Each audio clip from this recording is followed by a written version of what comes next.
What's going on, guys? Thanks for stopping by. I'm Scott Newby with Bass Brings Us Together, and today's hot topic, the JTR Captivator. What's up, everybody? So in our group, Bass Brings Us Together, it's not like a formal kind of review. We host to hundreds of people that come through the house for the Scott Newby experience, let's say. And basically what I want to do is I want to take all the questions, the comments, and just take like the top 5 questions, make videos about people that can't come to the event, and instead of me just reading you like a brochure about these products, that I can answer real world questions that we are getting or that people ask me in person, and then I can make decent content and put that out in video format. So we are looking at right now the JTR Captivator. This is actually the Captivator 6000. You wouldn't be able to tell that difference between the 4000. The only difference, which we'll cover in a little bit, is this is a 6000 watt amplifier in the subwoofer, 240 volt, where the standard issue is 120 volt 4000 watt amplifier that possibly you're more aware of. I get that question a lot. Captivator 6000, what is that? I only see the 4000 on JTR's website. Can you please explain? So we'll start there. So basically, if you order a JTR Captivator 4000, it's a 4000 watt RMS subwoofer, dual 18-inch drivers, 10 hertz port tune, and this is one of the configurations that it comes in. You could pay, I think right now it's like an extra 300 bucks. They'll swap that out to the 6000 watt 240 volt version. You get some more power. You get approximately about an increase of 1 to 1.5 dB overall of actual maximum output. Other than driving the sub to its absolute maximum output, there is no other advantage. There are some disadvantages. One, obviously you have to run 240 volt. Some people are not worried about that last dB, or you know, the cost incurred with having 240 volt ran just to power a subwoofer. And also another thing that I could think of would be resale. Is I think you'd have a lot tougher time, especially here in the States, of reselling a 240 volt subwoofer than 120 volt. It will run off of 120 volt, but only at half power at 120 volts. So just keep that in mind. I've experienced plenty of Captivator 4000s. If you've been at any of the trade shows that JTR takes part in, you're experiencing the 4000s. They blow everybody away. The 6000 watt is just, I mean, we built an experience room, like, you know, it's like a ride at Disneyland almost, I think that people are comparing it to, that we're doing in the room. So we're fighting for dBs over here. An extra dB, sure. So definitely, it was extra cost in wiring, extra cost for the actual subwoofer itself. So you got to take all that into consideration. So that's a question that I get probably most common. What's going on? 4000, 6000, what's up with all this? So that answers question number 1. Question that I get second is, because if you guys are familiar with some of the posts that we post in the Bass Brings Us Together Facebook group or on the Living It with Scott and Cat YouTube group, is all your subwoofers don't match, that's why you can't get more output, or you know, you're not supposed to mix and match subwoofers. All these subwoofers are the same. They're in different configurations. So back in 2010, which is 14 years ago, so step into my DeLorean so we can shoot back into time here, I, like a lot of home enthusiasts, was drooling when I heard JTR, you know, mad scientist Jeff Permanian, which I didn't even know the guy at the time. I was familiar with JTR, but he released this huge dual 18, 10 hertz port tune, 4000 watt amp, and it was just a monster. I mean, this was back in the day when you got to remember that all over the forums, people were like, hey, you got to watch out for this movie. You got to watch out for that movie. You'll smoke a sub. You'll burn up a sub. People were building huge DIY subs. And it was insane in the subwoofer market. Like, people were smoking subs like Edge of Tomorrow certainly is one that comes to mind. Everybody's like, dude, that's a subwoofer destroyer. So it was funny.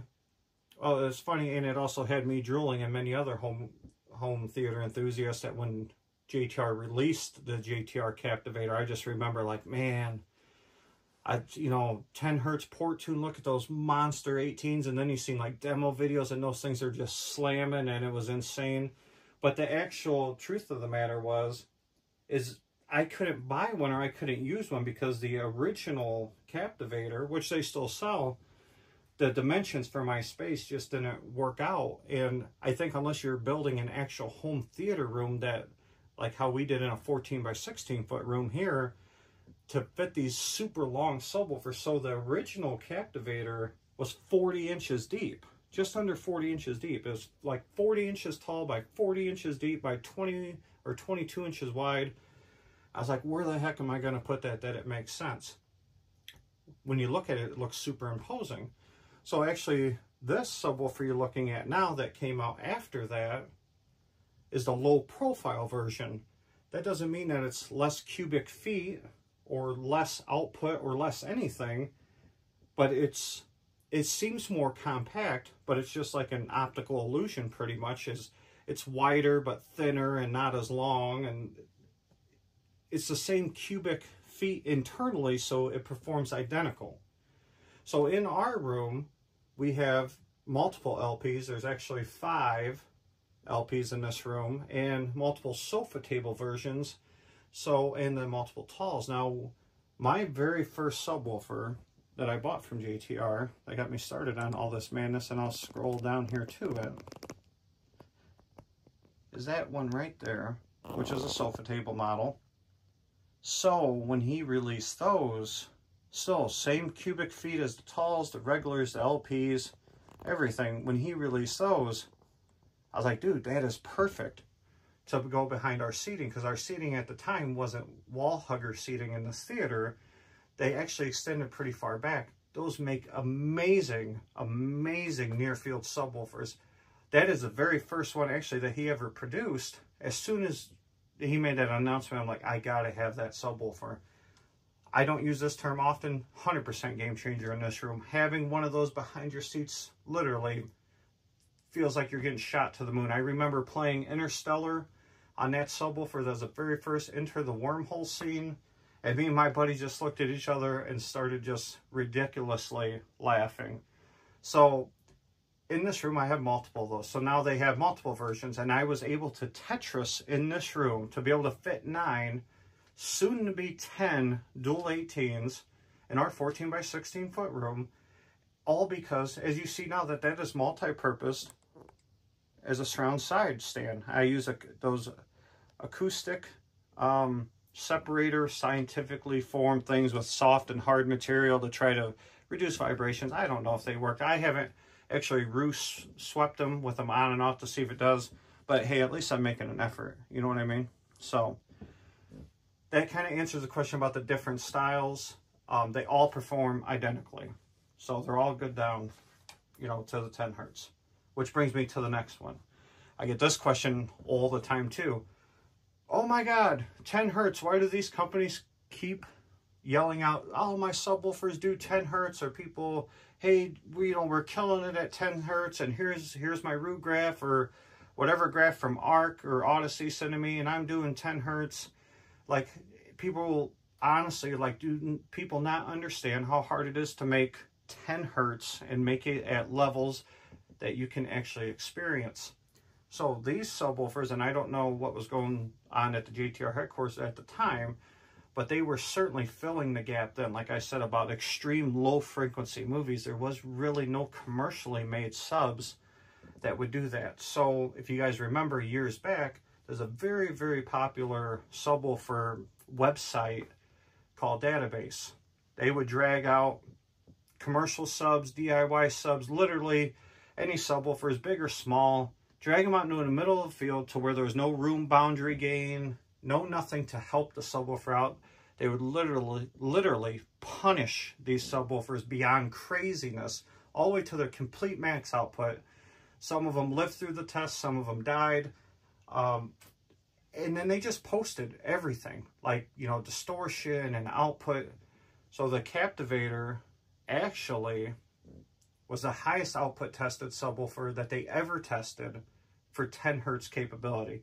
Off the top of my head, I believe it was 108 dB at 10 hertz outside with no room gain or anything like that. So yes, these are true 10 hertz subwoofers. In room, once you put some walls around them, they're easily into the single digits, easily. In this room, I don't even get significant roll-off to about 7.5 hertz.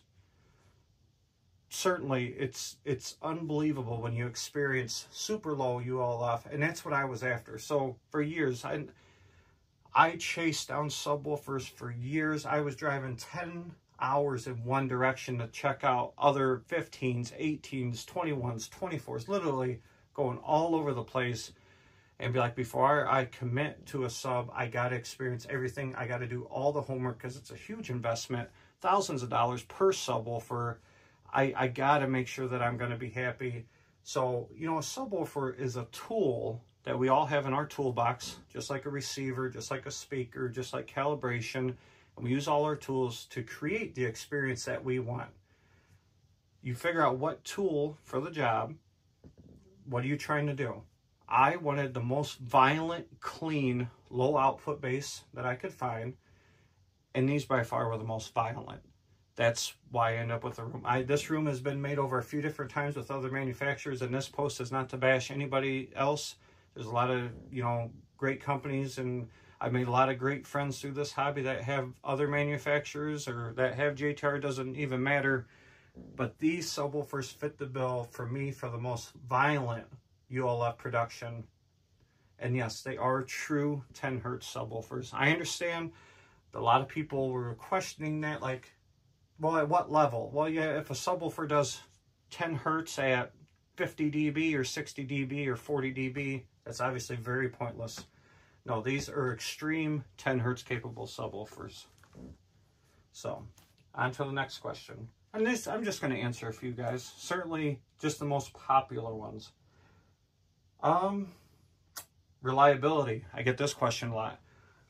Hey, high output, low hertz, beating on these subs. How many times have you had to have these things fixed or repaired? How's the warranty service through JTR? I don't know. I guess it's good to say I don't know what the warranty service is because I've never had to use it. So you're looking right at that original sofa table model subwoofer. I bought that about 5 years ago. Now, if you know me or you follow this channel or you've been one of the 500 people to actually come and sit through an experience in this room, I don't hold back. We go up 150 plus dBs. I beat the crap out of these subs. And I've actually never had a speaker failure or a subwoofer failure. And I don't hold back at all. There's, you know, there's obviously every subwoofer has DSP limiting within them that manufacturers put in to protect them. And I mean, they must be working because, yeah, if you've been to an event here, you know, there's no throttling back on that volume control when it's time. So the reliability for me has been great. I haven't had a chance to check out the warranty service through those guys. You know, obviously every company has some kind of issue here or there with something.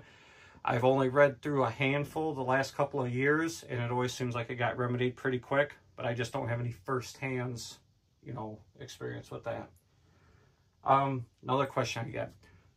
Oh my God, if I ever got to sell those or downsize, nobody's going to buy these huge coffin size, refrigerator size, whatever they want to call them, Subaru size boxes.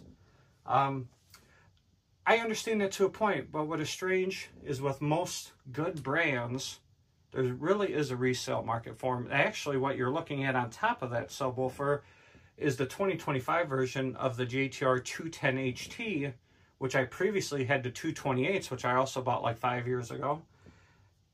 I didn't even put those up for sale. Once people heard I was getting these, my inbox flooded with like 15 guys. Hey, I see you got new speakers. I want to buy your old ones. I'll fly, or I'll drive in, you know, from wherever, Chicago, Minnesota, Michigan. I had people literally from, you know, all within like 200 miles. Like, dude, I will be there tonight to pick them up. I sold 5 speakers. Literally without even trying. They completely sold themselves. So, I mean, obviously if you live out in the middle of nowhere, it might be hard to push a subwoofer or a speaker, but I've never had an issue. I mean, they pretty much speak for themselves for sure. The finish, I get asked this question a lot as well too. Why are these subwoofers finished like that? They're a lot of money. To my understanding, they're completely intended. So now I have a studio light or something shining on that, you see that it's not reflecting light back to us. It actually just kind of pales the light out, and you know, it's not reflecting back to us. So that isn't like a Duratex or like a truck bed liner finish like people are thinking. It's actually, it's a specific formula. And I know years ago I had this conversation with Jeff when I got to meet him in person, is that they went through a couple different mixes of how they wanted to do the boxes. And in home theater rooms, we don't want reflections.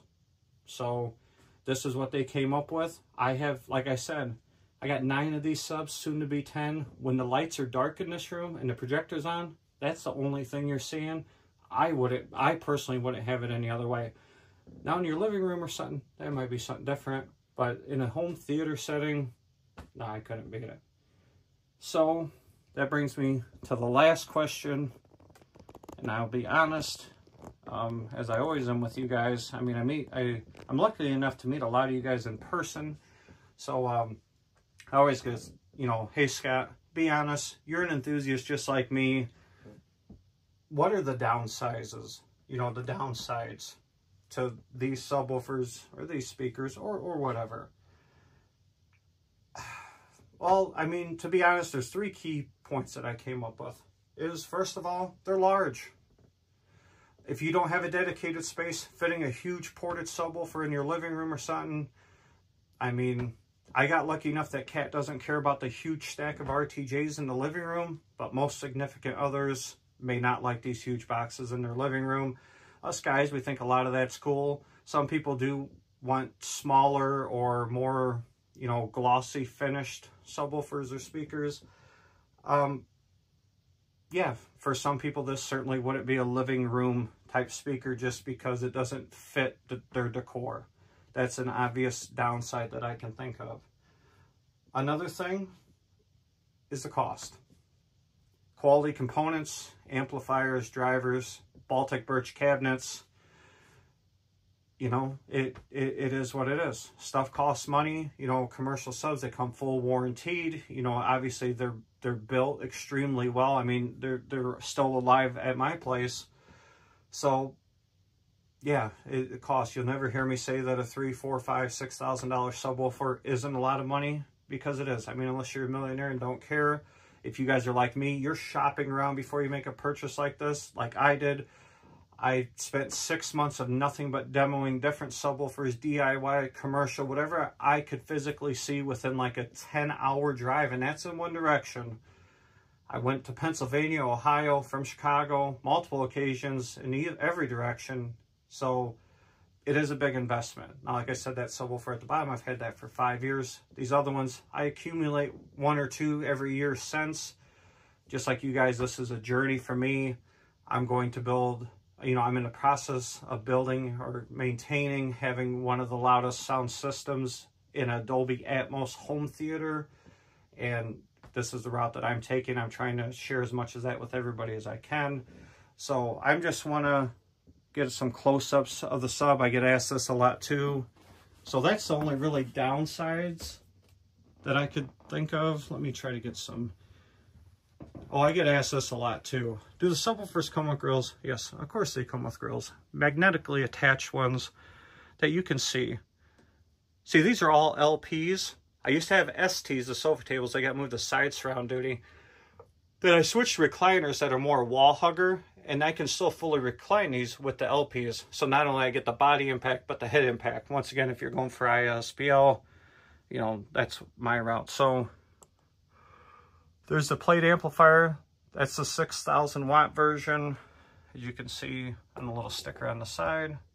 I'll try to get that for you, the SP1 6000. You get time delay, crossover, ULF adjust. Like I said, this isn't a proper overview because there's plenty of information about these subwoofers. I was just trying to answer a lot of the questions we get. So these subs are 34 millimeter X-Max. If you've seen any of the videos that we share, these things just go flying out of the box. It's insane. But the distortion's low, the output's high. I mean, it's absolutely amazing for what we were trying to do and accomplish in here. So if we've met you guys or you've hung out here or you've been checking this stuff out, we certainly appreciate it. If you guys have any other questions, I got more videos coming. Certainly trying to make more quality content as we go. But I'm more than happy to hang out with you guys whenever. We host multiple events. If you like this kind of stuff and want to check it out, shoot us a message. We got big events coming up. We got small events coming up. So certainly like to just, that's our business. Kat and I started this. Bass Brings Us Together. It's all about bringing people together, enjoying the hobby. Extreme home audio, 2-channel, home theater, even some car audio. But that's what it's about. We want a nice, strong community of extreme enthusiasts. So thanks for watching the video, guys. I'll see you guys soon. If you like the content, please like, subscribe, do that kind of stuff. I keep getting told, hey, you got to push the channel so more people can see your cool content. So that's the business side of it, I guess. But I don't know. I like playing with my toys. I like sharing it with you guys. So we'll see you guys later.